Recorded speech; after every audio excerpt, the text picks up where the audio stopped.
of last week, I've been busy with a group of villagers outside Delhi whose land has been acquired by force for one of the power plants of this company called Reliance.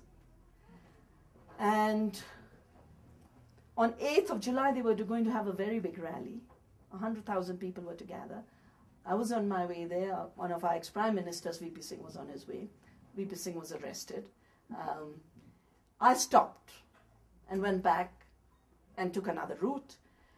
The women had been, the story of this, I mean, I need to give you the story because this is what tells you how globalization works on the ground. At 11 o'clock at night, an order was given, no courts work at 11 at night. The judge's son was the lawyer of Reliance. 11 o'clock at night, order was given that all police help should be given to evacuate the villagers from their village. We're talking about 7 villages, 2,500 acres.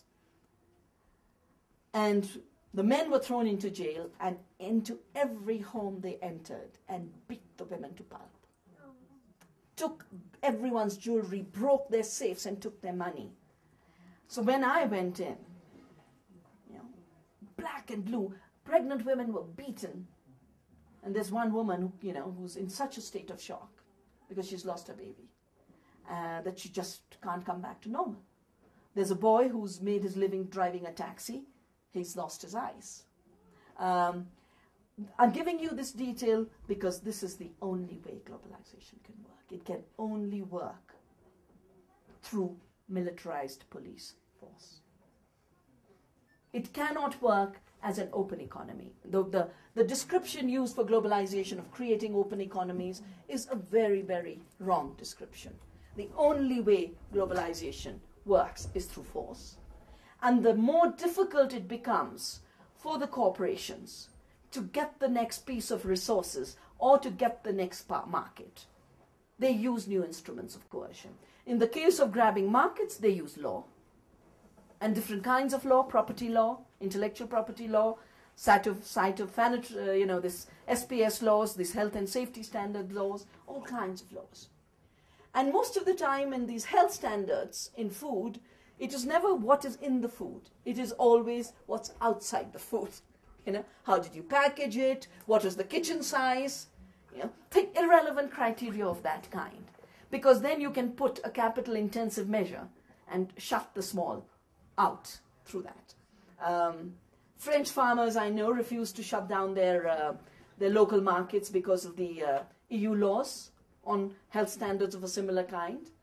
But I know cheesemakers around Tuscany in Italy who make cheese in these caves were made illegal for using their traditional system on these pseudo-hygiene grounds.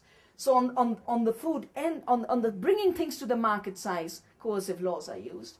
But in terms of grabbing resources, because this is the biggest resource grab taking place in the world. If you were to ask me very simply, what is globalization? I would say snatching the resources of ordinary people, their land, their water, their seeds, and putting it in the hands of few corporations. And we can count the number of corporations. There are 5 in water, driving water privatization. There are 5 in seed, driving the patenting and genetic engineering of seed. There are 5 in agricultural trade, driving the trade in agricultural commodities. There are a little more than 5 in energy. But it's around 5 in every sector. And as you notice, they are getting more and more convergent. You know, agriculture is becoming, you know, especially in this, trying to get out of the fossil fuel trap, this madness about biofuels and biodiesel, which is encroaching even more on land.